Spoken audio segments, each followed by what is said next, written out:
This will be the second video that we're going to do to talk about things um, offline so we can do more work while we're in the classroom. Today we're going to talk a little bit about news releases, perhaps the most important tool that public relations people use. By definition, one of the textbooks just calls it a major source of content for journalists. It's not only for journalists today. A lot of organizations will put news releases on their website and count on search engines to find those news releases. They'll also put a press release or news release on their website and use social media to promote it. They'll put a link on Facebook, on LinkedIn, on whatever social media channels fit their particular audience. And then those people will click on the link, go right to their website, and they'll be able to see the release. Wikipedia, you can see their definition.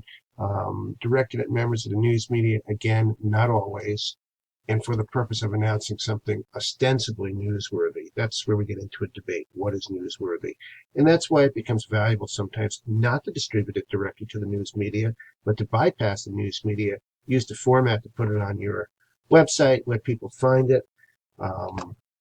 Nevertheless, the primary purpose of this is still to get things out for earned media placements. Why do we do them? It's an accepted format. It gives us some structure, and it gives us some definition of the story. It makes the story readable. It keeps it tight. Yes, they are very relevant today. They're still the primary way to get information out.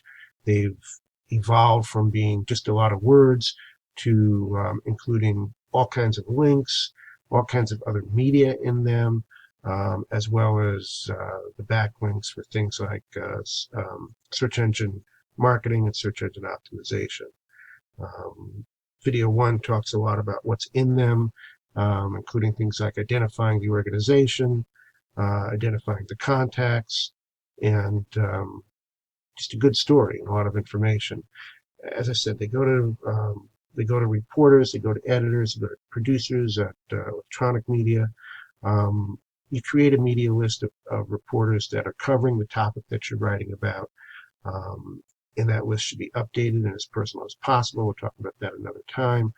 But the other way to do it, as I said, is to just use social media to distribute the release. How do they change? It depends whether you're sending a release to a radio station, a TV station, a newspaper, a long-form magazine. You're going to give different information and perhaps write the press release a little bit differently. Social media release, as I say, is today's version of a news release, and it ties into social media well by having a lot of different elements that can be used on social, whether they're photos, videos, text boxes that are broken out, plus the links directly to the various social media platforms that we think are relevant. This is a mock news release just to show all the different pieces. And we've talked in number one about having the name of the company up front.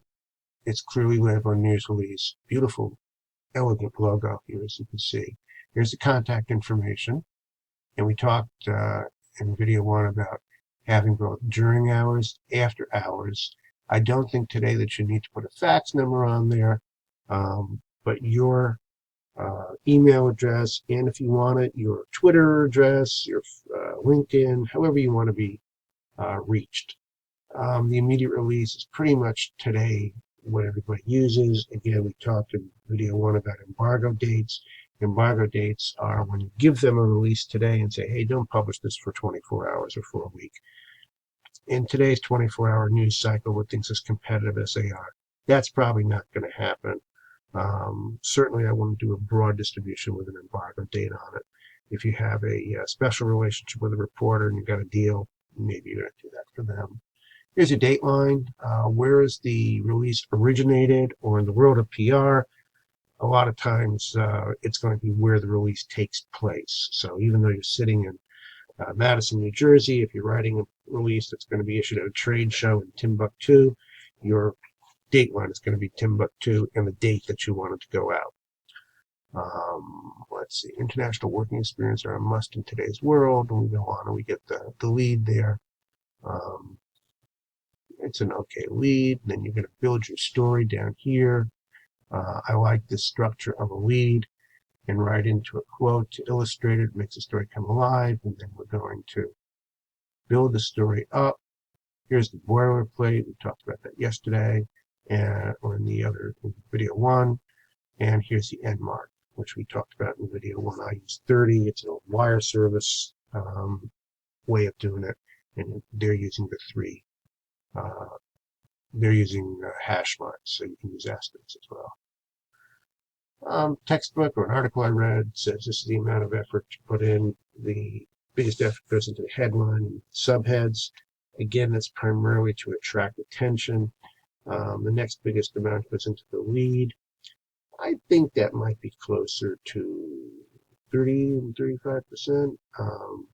You need to make sure that lead is really catchy and not really long. We'll look at a couple leads in a minute. Then the main body, the 10%, the about us, and your contact information. But, clearly the most effort is up here. Once you get these 2 things right, you're going to find that your release just flows. There's 2 basic types of leads, and there's 2 basic types of stories. One's hard, one's soft.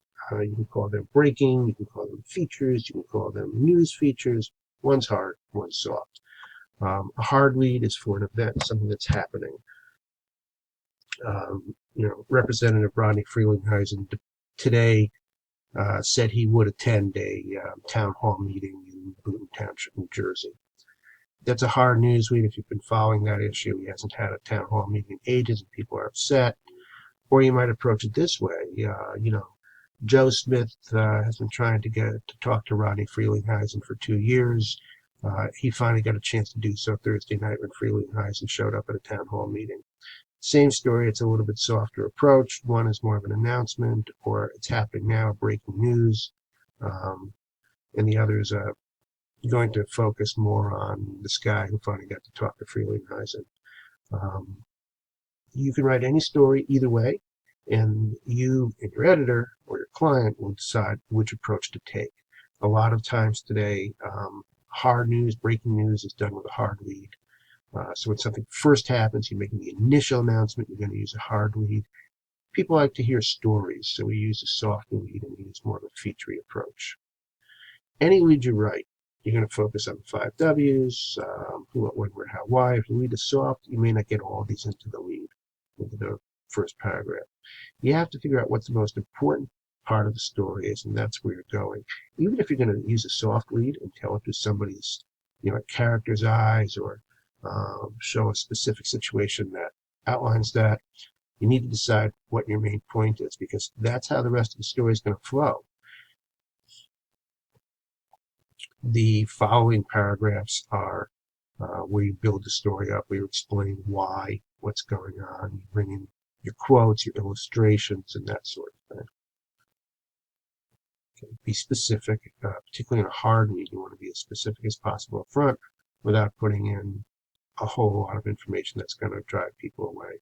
Your lead should be 1, 2, 3 at the most sentences, 30, 40 words at the most. If your lead is broad, it won't inform. You're not going to, if it's too broad, no one's going to catch what you're really talking about. You're not going to grab your reader. Stay away from hyperbole, particularly in releases. It turns editors off, it turns readers off, it turns everybody off. Nothing is the best, nothing is the greatest, nothing is probably not the first unless you can demonstrate it. Just get to the benefits of the story, the benefits of the product, or why whatever you're talking about is important. As I said, be brief, typically 1 or 2 sentences, 25 to 30 words. Always use active sentences, always use active verbs. One of the things when you're copy editing your own copy, get rid of all the adjectives, get rid of all the adverbs, and then make sure that every verb you use, as much as you can, is an active verb, even if you have to recast a sentence or a paragraph. That's what makes a story come alive. Context is key. If you're writing for a trade journal, you can write a little bit differently than if you're writing for the Daily Record, or if you're putting something out on, to the general public, where you need to explain what's going on and why.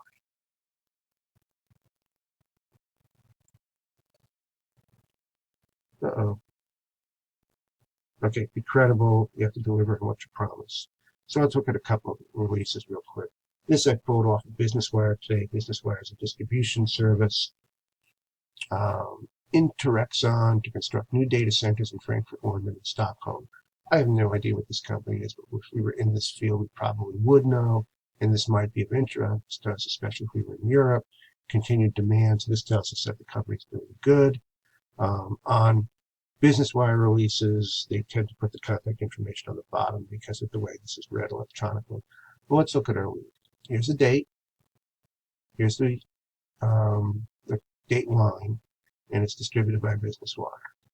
So this company, Interexon Holding NV, a leading European provider of carrier and cloud neutral co-location data center services. Again, this is boring to us because we're not in this business, but here's the name of the company. Here's what they do. Today announced that in response to continued customer demand, it will construct additional data centers in Frankfurt, London, and Stockholm. Then we have it. So the story is they're going to build. They're announcing they're going to build. Here's a quote. The problem with this quote is it doesn't have attribution to it. Tweet this, and then they go into this long, awful thing, which they use this. Here's the actual address if you want to see the story. So it's a decent hard, the structure's there. It's gets their message out, follows up with a quote. Unfortunately, they didn't bother to attribute the quote. They have here, if you're looking at the live thing, a way to tweet it, and then they go into their story. Here's a soft lead. This is about immigrants, and this is out of the New York Times today. So you can read this. You get down to the third paragraph before you get to what the news is. The Trump administration, blah, blah, blah, intent on curbing illegal immigration, 2 memos outlining federal government plans to accelerate deportations were released Tuesday. Here's your news right there. I think it should be closer to the second paragraph. And then I'd like to see their lead here. But you get the idea of soft. This is drawing you into a story. Imagine if you have to pull your kids out of school because you're afraid you're going to get deported. So how do you decide? You and your editor will decide. Are you telling a story? Are you making an announcement? Which one's going to be best? So to back this up, what I'd like you to do is just go to whatever source you have for news and find an example of a hard lead you like, find an example of a soft lead you like. It might not be perfect, but find an example of both and bring them with you into class. Be prepared to talk a little bit about them.